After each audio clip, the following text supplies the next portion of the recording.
Hello there, my name's Fiona Brown. I'm from the Sheffield Parenting team, and I just wanted to spend a few minutes with you today just to talk about a subject that's a pretty hot topic at the moment and something a lot of people are talking about, and that is going back to school. Getting our little ones back into school is going to be a bit scary for a lot of people, including quite a scary time for children as well. So I just wanted to spend just a few minutes just to talk about that and to give you some sort of strategies that might support you and help you. I think the main thing to think about is making sure we're incredibly positive about them going back to school.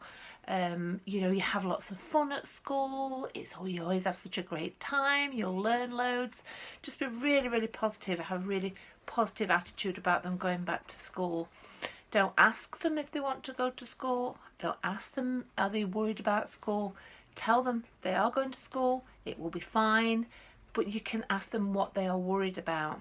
And the way you could do that is you could scale their worries. So from 1 to 10, what is it that you're worried about? I'm worried that I won't have my friends there. Okay, on a scale of 1 to 10, how worried are you about that? And get them to scale it. Often when children name a worry, own it, bring it to life and give it sort of a number on a scale, it helps normalise it a little bit.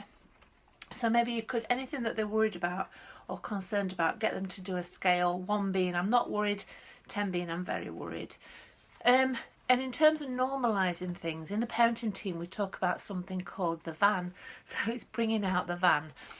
Validate, acknowledge and normalise. What that means is you're simply going to validate how they feel. So if they are anxious or scared, you would just, instead of saying, oh, don't be silly, it'll all be fine, you would say, what is it you're particularly worried about? Oh yeah, I think I might be worried if I didn't know who I was going to sit next to when I went to work. So you're validating how they feel and normalising it. Most kids that I've ever spoke to, once you acknowledge how they're feeling and give it a bit of, you've shown that you've listened to it, maybe even paraphrase back. So what I'm hearing then, Fiona, is you're worried that your friends won't be there. That's a real worry, isn't it? And then give it a sort of a number. Kids that feel heard, that don't feel invisible, that feel like their worries and their emotions are being listened to, tend to be okay with it. It's us that worry more, and I think that's something that we need to reflect on as adults and carers, is that we don't put our fears and anxieties on our children. So when you're dropping them off, you brave it out, you tough it out, and you let them know that everything's going to be great. I'll pick you up at the normal time. You might even want to think about talking about your day compared to their day. So when you get into school at 9:15, I'll be at home, I'll be just putting the kettle on, so they think I've got a visualisation what you're going to be doing at that time. When you're doing, when you have your break, I'll have my break and I'll be thinking about you. When you have your lunch at 12:15, I'll have my lunch at 12:15. So they can visualise what your day looks like, just to make them feel a bit safer and a bit secure.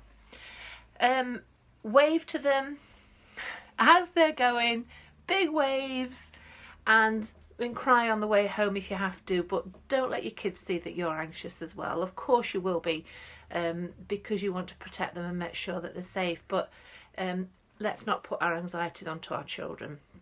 It'll just make them worry even more.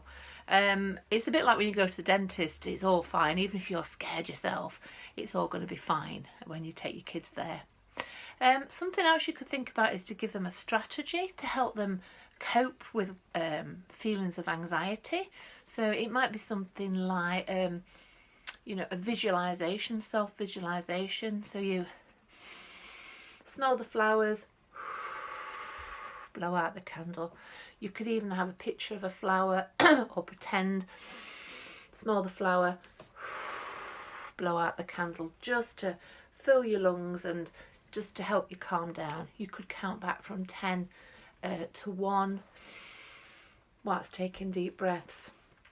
just some little strategies to give you to help your children cope with, you know, what's going to be potentially quite a different experience to the experience that they had when they were first going to school. We hope it helps. It's just a little bit of information that might help you just deal with a few of the issues that you're feeling, and you know, you might want to smell the flowers and blow out the candle yourself on the way to school, on the way home from school. So I think really our top tips are talk about your worries, of course, and you know, give them a number of how worried you are. Don't talk about your worries just before bed. Bedtime's that calm time where you want to be all lovely and sleepy.